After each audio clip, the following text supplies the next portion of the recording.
Bonjour, bon après-midi pour ce briefing de presse du lundi. Je vais commencer par une mise à jour des chiffres de la crise. Donc aujourd'hui, sur base des chiffres qui ont été publiés hier à 17h30, comme c'est le jour tous les jours, donc c'est 1988 personnes positives, 38 cas de plus que la veille et 22 décès. Ça veut dire 2 cas de décès en plus qu'il faut déplorer. De mon côté, mes sincères condoléances aux familles. En tout, nous avons 202 hospitalisations, dont 31 personnes en soins intensifs et également 80% qui ont déjà pu rentrer. Les tests, on en a 16 199, donc 300 de plus que la veille. Donc nous voyons que pendant le week-end, on fait moins de tests. C'est la même chose pour la semaine dernière. Moins de tests le week-end que pendant la semaine. Je veux encore insister sur l'objet maintenant de cette conférence de presse. Nous avons un défi à surmonter, un défi important pour le secteur de la santé et en tout, il faut procéder à une réorganisation du secteur de la santé. Ce n'est pas possible autrement. Chacun est vraiment mis au défi et c'est uniquement possible avec une nouvelle réorganisation. Donc ceci a des implications pour les patients, bien entendu. C'est que ça veut dire pour eux, pour le traitement de leur santé pendant les semaines à venir. Mais également, il y a un impact et des implications pour les personnes qui travaillent dans le secteur. Donc, le secteur de la santé, donc les professions de la santé, les médecins, etc. Tout le monde est concerné dans ce secteur. Nous savons que ceci a un immense impact sur l'organisation, mais également sur les habitudes des personnes. Mais nous visons à un objectif commun. Donc, nous mettons les points politiques entre parenthèses. Nous mettons un petit peu les projets de côté et nous nous concentrons sur la gestion de cette crise. Objectif prioritaire, comment faire en sorte que les traitements restent assurés. Le principe de la crise fait en sorte que les traitements ont dû être réorganisés, une nouvelle priorisation. Ça veut dire que tout ce qui n'est pas absolument nécessaire pour le moment peut être retardé. Ça ne veut pas dire quand même qu'il n'y a plus rien qui se passe. On a toujours le système normal de santé qui fonctionne. Il y a toujours des gens qui ont besoin urgemment de traitement. Donc ça continue son chemin. Ce qui est vraiment retardé post-posé, ce sont les traitements qui peuvent être remis à plus tard. Donc, tant les hôpitaux que les médecins ont dû se réorganiser. Donc, la réorganisation est nécessaire. Tout le monde doit travailler ensemble sur le terrain. Autrement, ce ne serait pas possible. Et il faut énormément de flexibilité, tant par le patient qui doit comprendre qu'on ne fonctionne pas comme en temps normal, mais différemment, mais pas moins bien pour autant, simplement différemment. Donc, les personnes impliquées doivent également faire l'objet de beaucoup de flexibilité. Et je remercie déjà le personnel de santé, mais également les personnes bénévoles qui aident. Et nous sommes très contents que ça fonctionne bien jusqu'ici. Le Conseil de gouvernement a décidé la semaine dernière que pour aider à ceci, il nous faut une gestion centrale. Et pour la réussir, il faut travailler avec les acteurs. Nous avons créé une centrale de coordination où il y a une personne du corps médical pour nous soutenir. Nous savons très bien que plus que jamais, nous avons besoin de nos médecins, des personnes du secteur des soins de santé. Nous avons besoin de tout le monde et nous n'allons abandonner personne.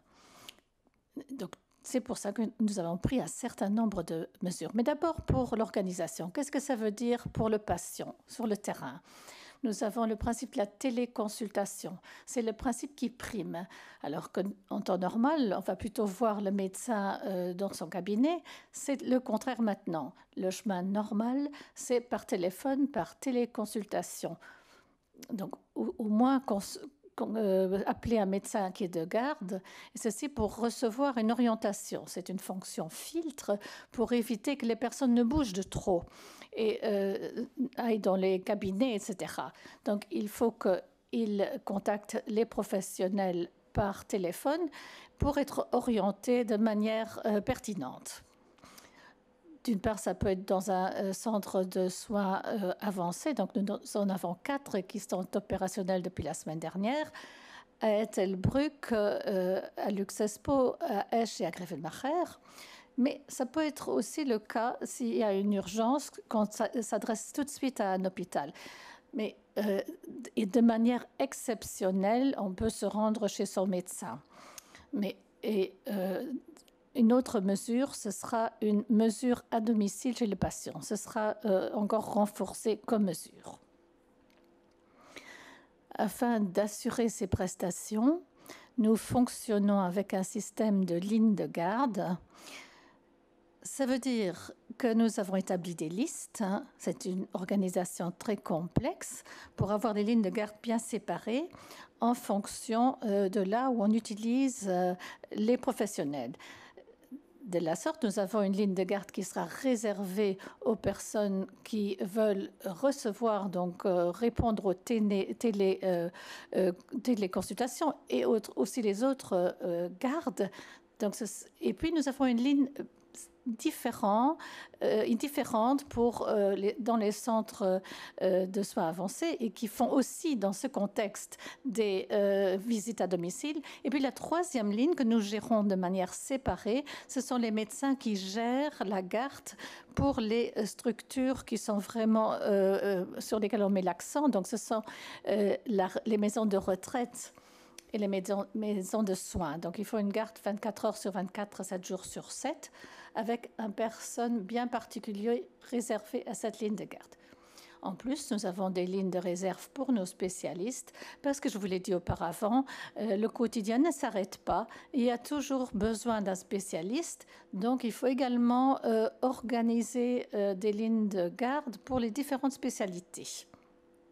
Donc, au cas de besoin, on activera les médecins nécessaires. Donc, il s'agit donc d'un système central, ce qui veut dire que le patient n'aura pas toujours recours à son médecin normal. Donc, c'est le prix à payer pour le patient. Mais on fait en sorte qu'un médecin soit disponible, même si ce n'est pas le docteur à qui on a l'habitude de s'adresser. La même chose pour les dentistes, je les ai oubliés tout à l'heure. Donc pour les lignes de garde, il y a bien sûr également un système pour les médecins dentistes. On en avait parlé lors de la dernière conférence de presse. Comme dit auparavant, personne ne va être laissé sur le carreau.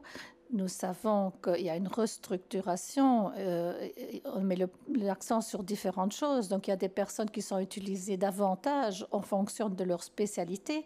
C'est pour ça que le gouvernement a décidé, tout d'abord, de créer une possibilité pour tout le personnel de soins, tant les médecins, dentistes, vétérinaires, mais aussi toutes les autres professions. Il y a 20 professions différentes telles que énoncées dans la loi, donc également les psychothérapeutes. Donc on leur donne la possibilité d'avoir un contrat par l'État. Donc c'est une nouvelle mesure parce qu'on a besoin de ces personnes. Il nous importe que tout le monde ait la possibilité d'être mobilisé par nous. Donc, c'est un contrat qu'on aligne sur les conditions normales à l'État. Donc, c'est sur une base volontaire qu'on peut donc utiliser ce contrat. Et ça nous donne la sécurité qu'on aura à disposition ces personnes et qu'on pourra les utiliser par le chemin de liste de réserve. De plus, nous avons également travaillé avec Romain Schneider de la Sécurité sociale on a donc élaboré un règlement grand-ducal pour la tarification lors de la crise. Ceci en relation avec les lignes de garde, parce que la manière de travailler est bien différente de la manière qu'on connaît. Donc, il y a des personnes qui sont tout le temps au travail, donc ce serait difficile d'utiliser la nomenclature normale, si bien que nous avons donc fait une proposition pour avoir en place un mécanisme simplifié. Et ceci donc fonctionnera sur la base d'un tarif horaire unique. Donc tout le monde aura ainsi un salaire prévisible et n'aura pas trop de répercussions pour la caisse. Donc ceci sera ancré par la nomenclature, si bien que avant tout, les personnes qui travaillent sur les lignes de garde, elles auront une prévisibilité pour leurs revenus sans que ça fasse trop de décomptes compliqués. Quant au contrat à durée déterminée dont je viens de parler, s'adresse à toutes les professions de santé. Si je peux les passer en revue, les infirmiers, assistants sociaux, soignants, infirmiers en anesthésie et réanimation, infirmiers en pédiatrie, en psychiatrie, masseurs, sages-femmes, assistants sociaux de toutes sortes, ergothérapeutes et j'en passe, laborantins, masseurs, kinésithérapeutes, orthophonistes, optistes, réducteurs en psychomotricité et également le psychothérapeute. Toutes ces personnes, toutes ces professions peuvent avoir accès à cette mesure. Il y aura davantage de détails dans le communiqué. Rien n'est obligatoire, personne n'est réquisitionné, c'est simplement une possibilité que nous offrons pour mieux passer la crise. Concernant l'organisation, je suis très heureuse de pouvoir donner la parole au docteur Alain Schmitt, le président de l'AMD, qui pourra expliquer exactement ce que cette réorganisation implique pour l'Association des médecins dentistes. Donc, il a été proposé par l'organisation, accepté par moi. Avant de lui passer la parole, encore un petit message. Il y a eu une ordonnance par le directeur de la santé qui va dans la direction des maisons de retraite, du secteur des soins. Jusqu'à présent, nous avons donné des recommandations pour les personnes. Maintenant, ça a été renforcé de la part de la santé par cette ordonnance. On clarifie certains points. À partir de maintenant, il est interdit pour le personnel d'aller au travail s'ils ont des symptômes. Donc, ce n'est pas une recommandation, mais c'est vraiment une mesure qu'il faut respecter. Ces personnes-là doivent également se faire tester. Et s'ils sont testés de manière positive, alors il faut qu'ils en informent leur employeur. D'autre part, l'employeur est obligé de tenir un registre des personnes qui sont dans les maisons et qui sont testées positivement. Et ils doivent donc donner ce listing au ministère de la Santé. Ça nous permet d'avoir un aperçu de toutes les personnes et de toutes les maladies et de prendre les précautions nécessaires qui s'imposent en cas d'indication suspecte. Il y a encore d'autres obligations pour les tenues de travail. La tenue de travail doit être mise sur place et changée suivant certaines règles. Pour conclure, je souhaite encore indiquer que jusqu'à présent, la collaboration était très bonne et je suis confiante que nous travaillons encore ensemble avec tous les acteurs ensemble. Et je veux toutefois rappeler et faire un appel au corps médical et au personnel soignant d'être disponible. Il n'est pas exclu qu'un jour vous serez réquisitionné, mais dans une première phase, nous utilisons un recensement de volontaires. Nous espérons que ce sera suffisant, mais il n'est pas exclu, et par la loi, le ministre de Santé peut le faire, peut donc sortir une réquisition. Donc, tenez-vous disponible par les temps qui courent. Je souhaite également rappeler quelles sont les dispositions générales de comportement et de la discipline. Observez votre distance, sortez uniquement si c'est absolument nécessaire.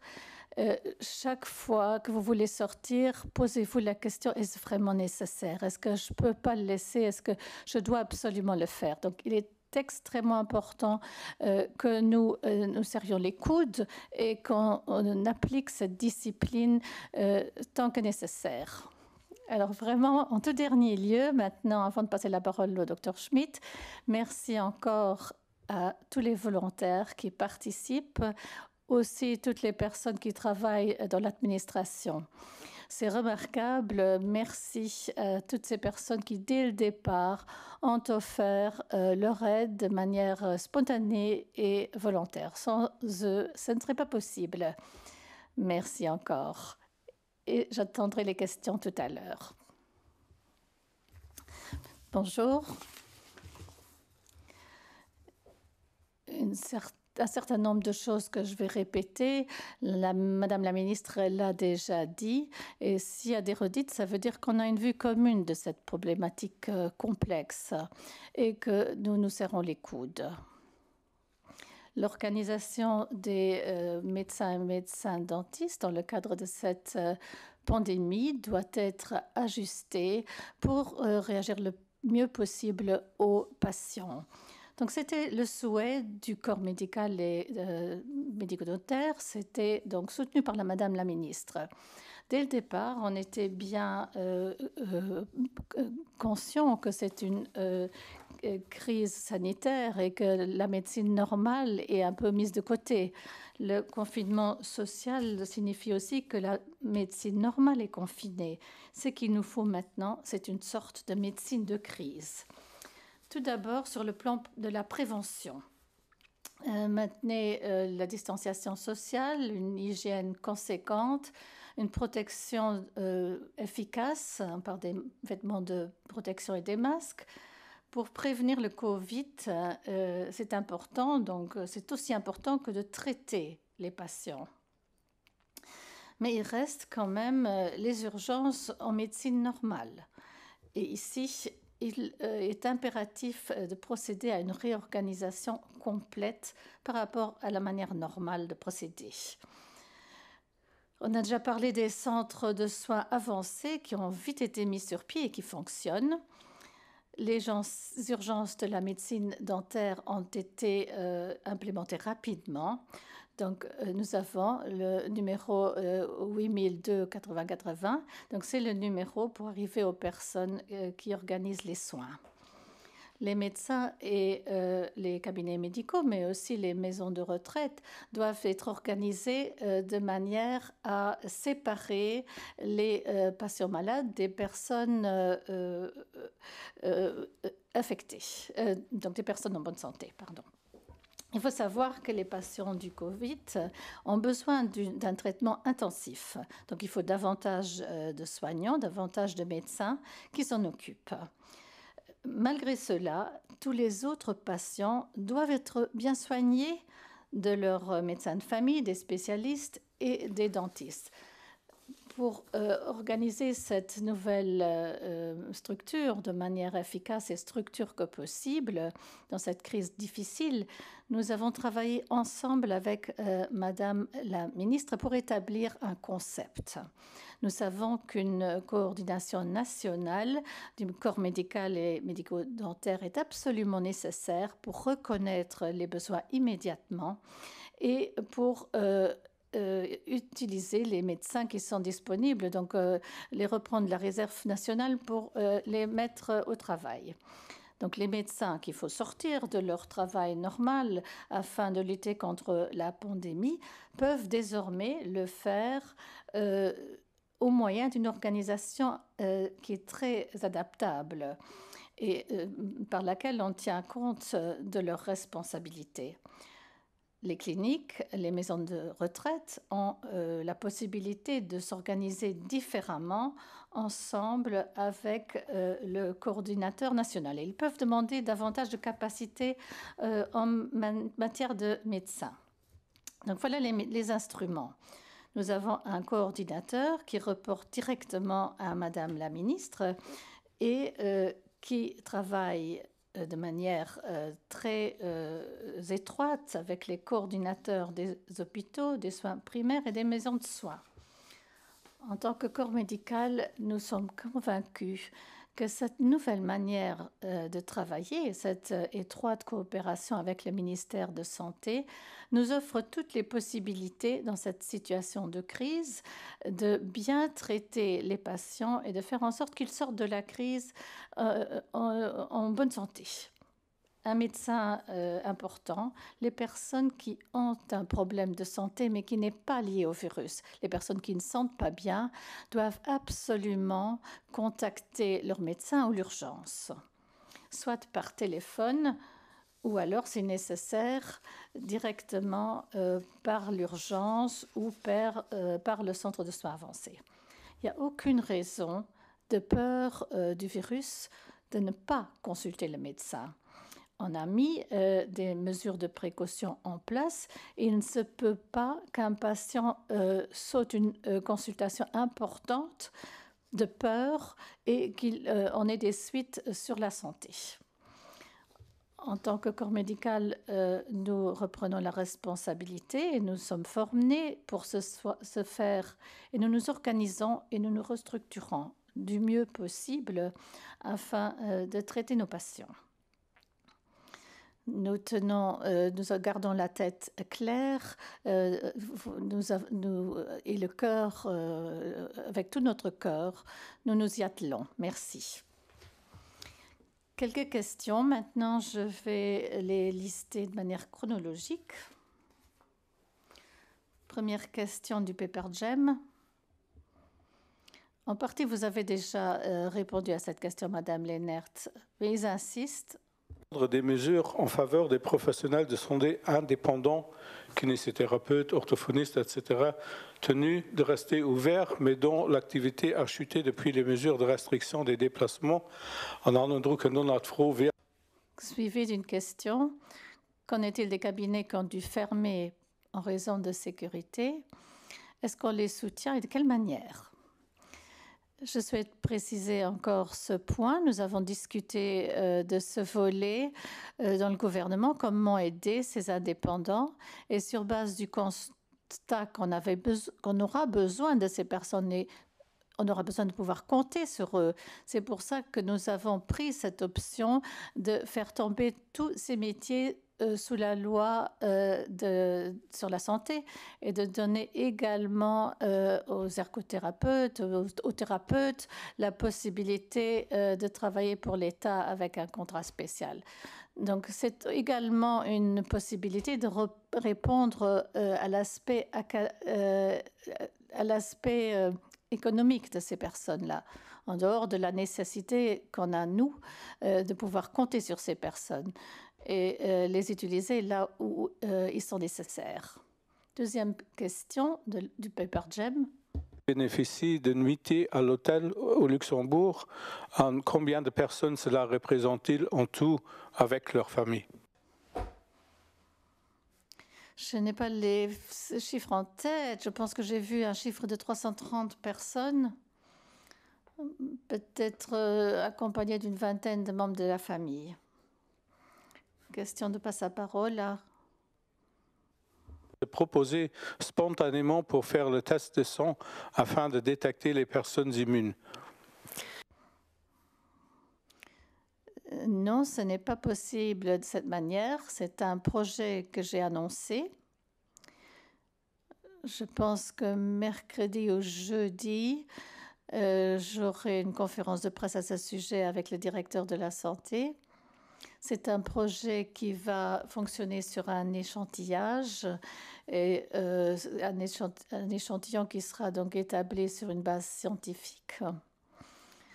Donc, une phase volontaire n'est pas à exclure, mais pour une première phase, donc ce sera une phase de test où on se concentrera sur les données scientifiques, donc basées sur un échantillon. Une question de Contacto.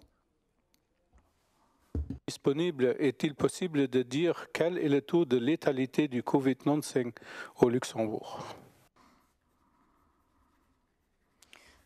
Ça dépend sur quoi vous le calculez, et sur la population et sur les personnes infectées. C'est une règle de 3 qu'il faut faire. Donc, chacun va pouvoir faire cette règle de 3 lui-même. Prochaine question de reporter. Quel est le profil des personnes hospitalisées? Combien avaient déjà une maladie auparavant? Je n'ai pas le détail sous les yeux. Je n'ai pas une répartition détaillée, mais on peut le faire pour une prochaine conférence de presse. En général, ce sont les patients un peu plus âgés qui ont déjà d'autres pathologies. Mais je ne peux pas vous dire que sur les 22, il y en avait qui n'avaient pas d'histoire médicale, donc de problème. Autre question? Est-ce qu'il est important d'établir une situation de sortie? Si le ministère le fait, comment c'est fait? Donc, ce tracing est important pour la première phase du virus. Quand nous sortons de cette voie, nous regardons avec qui étaient en contact les patients. Et il y a des recommandations pour s'isoler, c'est clair. Mais le tracing individuel, comme il a été fait dans une première phase, n'est plus fait. On a des recommandations générales à la population. Les personnes qui sont testées positivement, on leur donne un document explicatif. Prochaine question d'RTL. Combien des décès étaient des habitants des maisons de retraite? Pourquoi on n'enlève pas les personnes infectées des maisons de retraite? C'est en fait 2 questions.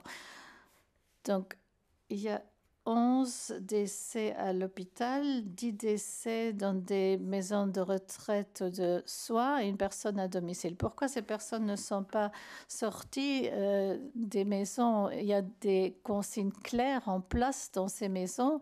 Donc, ils savent comment gérer les patients infectés. C'est même pas seulement pour les cas de Covid. Ça existait déjà avant. Le personnel est formé à cela et c'est d'autant plus vrai dans ce moment de crise. Il y a des dispositions qui existent et comment gérer une telle structure et faire moins d'isolement possible. Prochaine question d'RTL. Quel est l'état aujourd'hui des recommandations du gouvernement concernant les masques? Les recommandations n'ont pas changé depuis la semaine dernière.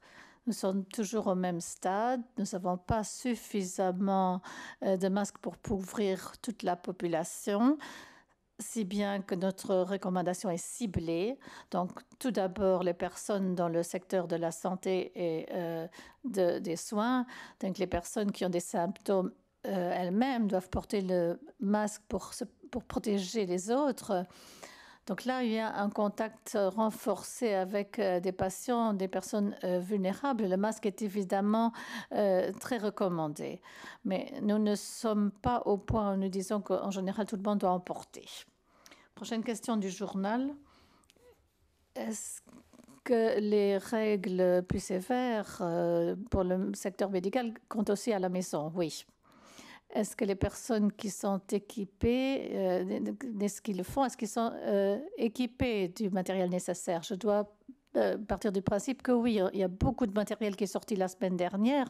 Et si ce n'est pas le cas, les institutions doivent s'adresser à nous de manière rapide.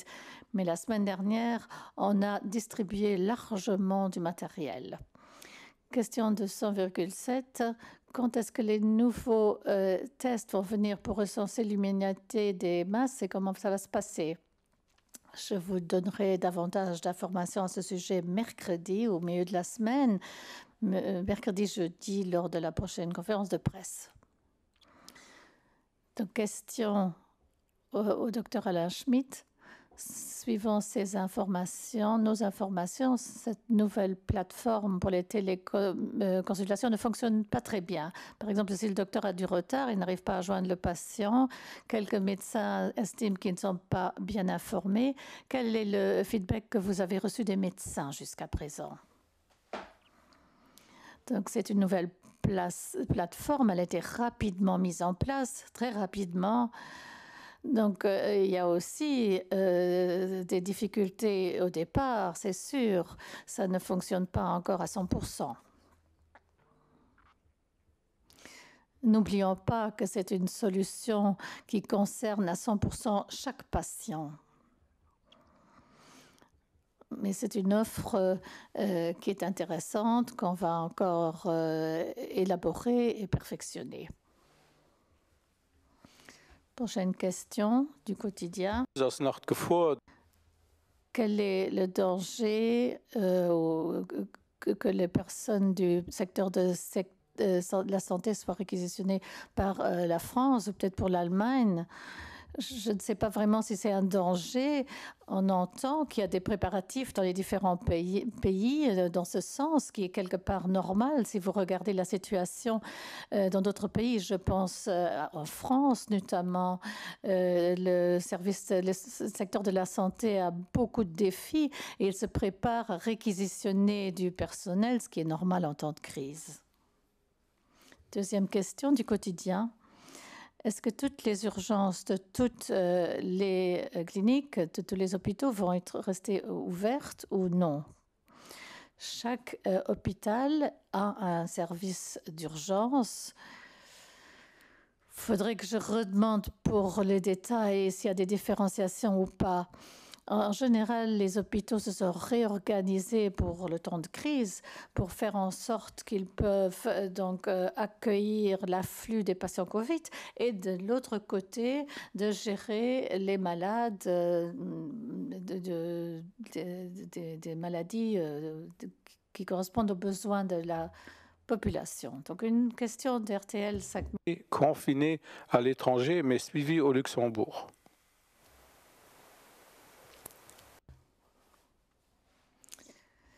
Je ne sais pas trop quel est le sens là maintenant, à quoi vous visez. Il n'y a pas d'autre solution que les personnes qui sont en confinement ici.